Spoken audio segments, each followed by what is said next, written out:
Ladies and gentlemen of the crypto space, we're live on a Wednesday, July 14th at 11:37 a.m. and there's a couple things that I've been thinking about. There was a wonderful article by Jeff Snyder last night, afternoon, night, um, regarding his incredible understanding of the eurodollar system. And from a macro financial standpoint, it's very obvious how himself and others view the system. They view it very analog. They view it very traditional, which makes sense. It's as in you have a base currency, you have a shortage of base currency, you have something that fills the void, and historically, what filled the void was eurodollars, and there's a eurodollar shortage. So macro argues that this is a process that has occurred throughout history, where a shortage of circulating currency forces people to create their own currencies, which is exactly what banks did historically, and probably individuals at some point. You could look into Jeff's article with much more astute than I could ever be on the subject matter from a historic and the perspective that so he considers so well. It's just an extraordinary viewpoint to see how he expresses what he sees, and it's undeniable. It's obvious, and it's quite palatable. And someone's knocking on the door. Sorry, guys, a little distracted. Um, but it could be argued that crypto fits into the same uh, uh, structure that Jeff sees, which is exactly what he describes in his article. That crypto is a manifestation of eurodollar shortage. So it's just another ghost currency. Um, but never in history has a ghost currency had such powerful functionality. So there's something meaningful about crypto aside from just a currency standpoint in all regards. Sorry, guys, I'll be back in 1 second.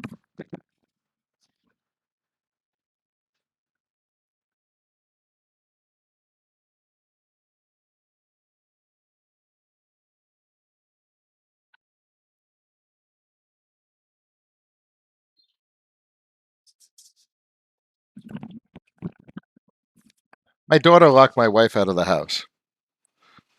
Absolutely incredible. This is the most distracted stream in history.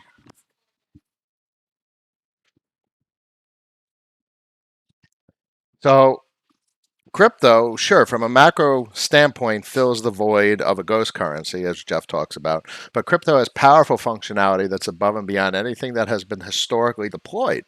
It's not just a currency. In fact, I would argue that currency is the least interesting of potential use cases. Why? Because that's what sovereigns want to do. And they are titans, as they're the gorilla in the room, and that's what they want to control. So why is that something even worthwhile to try and gain a foothold in that kind of market? Um, Now, obviously, El Salvador and other countries in Central and South America are under financial pressures because of the currency shortage, as Jeff will so eloquently argue. And that's why the El Salvador pushed for Bitcoin as a currency as well, to fill that currency shortage. Um, and that is obvious. And that is questionable. Obviously, the various institutions that deal with currency around the world are questioning their choice to do as such. But it's not like there's alternatives. In any case, the point of my observations or thoughts is that these sovereigns may be looking towards crypto as a ghost currency because of eurodollar shortages, but that's not what really interests me the most. And last night I posted the use cases that really interest me the most. Um, Never before in history has a ghost currency had the functional capacity that many crypto assets and platforms have today. Um, the capacity to disintermediate financial services rolled into a currency, coupling incentive systems that have innovative monetary policy that's far above and beyond anything that any sovereign central bank has ever crafted. And I find that tantalizing. So, whatever we're dealing with in the crypto space is new and novel. It's never been done before from a ghost currency standpoint. I mean, to top it all off, it's just countless ghost currencies that are experimenting with monetary policy and systems functionality that at every iteration is getting better and better at having the potential to reach critical mass and really disintermediate some sort of legacy financial system. Um, the one that I find the most tantalizing is forex markets. I mean, that's just is begging for disintermediation. I mean, if you where my I want to put fiat, uh, British pounds and U.S. dollars, and I want to get transaction fees. No, because some corporations around the world have a lock on the market, but not in the crypto space. We have a capacity to facilitate forex transactions, and that's meaningful because now the general public has a capacity to interact with such systems to for us to reap the gains and achieve capital gains, and that's meaningful. Whereas companies historically benefited, now the general public can. And we really need that. The general public really needs these types of opportunities that are currently consumed and in a totalitarian fashion by these large companies that, most people have no idea who they are.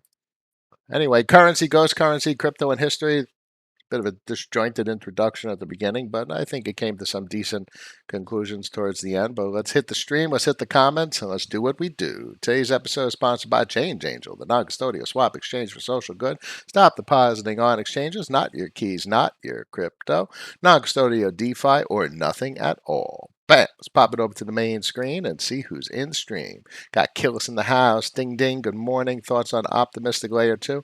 Awesome. A big complexity is whether it's a layer 2 or a side chain or however they want to describe Polygon versus Optimism or Arbitrum. You still have to deposit, meaning it's the worst thing about layer 2 is that it's not layer 1. So anytime you want to interact with Uniswap on an Optimism, you literally have to do an L1 transaction to get capital over there. So unless you're going to keep capital on the network, it's a bit uh, of a dead end, in my opinion. The only effective implementation really is an entire ecosystem where it's just like operating on L1, where you transfer your currency over and it does the same thing as it does in L1. And the most effective to date thus far is Polygon in that regard, where you're transferring over to Polygon and you have an entire ecosystem of things to interact with. Um, if you're just, I mean, I guess traders, a DeFi trader, Uniswap, Optimism, all right, fine. But I don't trade, and that's nothing that we talk about here, so I don't find it interesting at all. Suffice it to say, that's my opinion. Cal's in the house. Haven't seen you in a while. Hope everything is well. Day 11 locked up in Corona isolation in my house. Happy I have these streams to look forward to. I wish that wasn't the case, my friend, and I can imagine uh, as uh, as things go forward, we're going to see some more totalitarian control around the world, especially as currency issues uh, continue to get more prevalent. That's what they want. That's what governments do. They want more control. Adams in the house. Ding ding. Yeah. Yes, indeed. I think you should all be your audience. Adam, I might have missed the start. How do you define a ghost currency? Anything that isn't official fiat. Well, ghost currency is think of it as a derivative. So eurodollars, there's more eurodollars than dollars. So dollars are basically, a construct, which is in many regards what Tether is. It's a dollar stablecoin, but it's a construct that emerges from collateralization and a variety of other instruments. So eurodollars can be thought of basically the same way. It's a construct that is not a dollar, but it's something that represents a dollar using a combination of whatever kinds of value backing assets. Um, Patrick, Try Crypto 2 pool is up. Yes, it is. They've been talking about it. Curve has mentioned that the pool 2 was going to be an iteration on the code implementation, and this is all heading in the direction of permissionless, public permissionless creation of pools, and that's something obviously that has contributed to Uniswap's massive growth and expansion. So I very much look forward to that. And Try Crypto 2 pool has an admin fee. Yay, more admin fees. So you can imagine permissionless creation of pools and the effect it's going to have on admin fees. That's going to be cool. Captain is traveling. We're listening from I-95 and live. My man, Captain. Hope all is well, my friend. Whiskey, good morning. Stephen, on the ecosystem note, are you aware of Pulse Chain, the fork happening soon? Not interested much. Jennifer, bloody day ahead. Hodl. Let's look at the charts real quick. I mean, Curve has held its sim triangle in Bitcoin denomination, which is refreshing to see. It failed in many regards with Ethereum denomination. That's a bit disappointing, but clearly this is still a daily candle and that could wick up. But I'm not one for optimism and hopium, so it will do what it's going to do. Ethereum up, didn't hold 2000, so it wicked up and it hit almost 21 over 2100 today, but it didn't hold unfortunately. And Bitcoin didn't have a nice wick. Yeah, it had a nice wick. Candle looks good on the daily the last time I checked, and it looks good right now. That's a dragonfly. Oh, no doubt. Let's see how it closes. It got 8 hours for the daily close. Yeah, it's not incredibly bloody. I think the market has bounced a bit. We'll see what happens. I mean, uh, macro financials are just extremely volatile. And I take a look at the S&P futures every now and then, and keep an eye on the DXY and other currency pairs. But it's just the system is primed for volatility, in my opinion. Anyway, Matthew, thanks for having us. Always and a pleasure. You need more crypto? Any other NFT projects that piqued your interest lately? Oh yeah, there's the two is Fast Food Punks and Dogs Unchained. Those catch my fancy lately. Whether they're lucrative or not, I don't know. But I wrote my stance on NFTs on Twitter. Sometimes you're buying them for yourself, and that's cool. And this stuff is interesting because if you own something, that means someone else doesn't, because that is what an NFT is. It is an immutable asset that someone else can't own. And obviously, you could go into the technical details of what it is. It's just a transaction with metadata attached, but uh, still, it's yours, and that's fun and cool and interesting. Um, got a meeting at 12, so apologies. I will have to end promptly. Um, Joseph, so if other protocols launch on Optimism and we're in Uniswap, we will have to withdraw. Unknown. So I believe Optimism does something like what Polygon does. So you could transfer anything on Optimism is on Optimism once deposited on Optimism. In speculatively, I do not have a concrete answer on that. I read the documentation a while back. I believe that to be the case, but hopefully, because if you have to deposit to Uniswap and if you want to go to another platform, you got to withdraw just to deposit on Optimism on another implementation. That seems pretty blah. Meaning, sure, the reason I find it distasteful is because I wouldn't put a large quantity of capital on Uniswap because I don't trade. So I don't use Uniswap for that. I don't find that as an interesting use case. So it's just something that's a functionality that's completely useless to me. Even if it's fast and cheap, I want to do a transaction and I don't want it to be on an L2. I want it to be on an L1. So anyway. Um, Monthly DXY charts look interesting. I'll have to take a look in a little bit. You need more crypto. Dogs on chain. You mean Top Dog Beach Club? No, Dogs Unchained. Dogs Unchained. Um, Here. Well, Dogs Unchained NFT.com. dogsunchainednft.com. Uh, Here, I'll send you guys the link. Dogsunchainednft.com. There you go, my man. Ding ding. Brax FXS seems to be a solid project, though their platform revenue stream share as well. Yes, VEFXS. I've had a decent sized position of VEFXS for quite a while at this point. I logged in. Yes, I got some earnings. It goes up pretty good. Um, so it's obviously locked FXS, which has the tokenomics or I mean it's FIP 1559. You look it up in their documentation.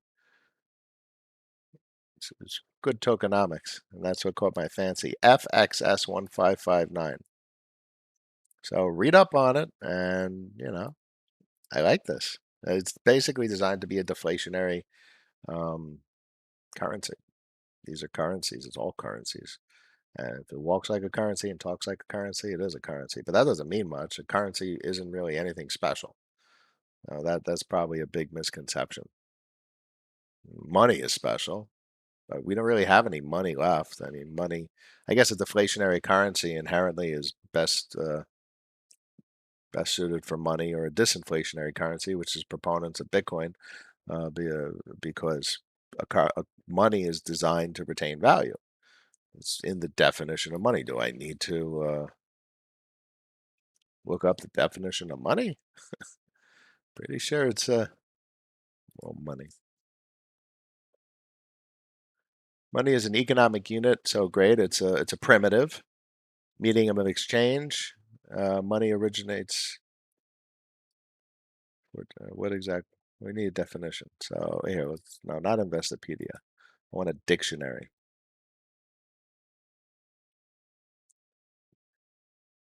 Merriam-Webster.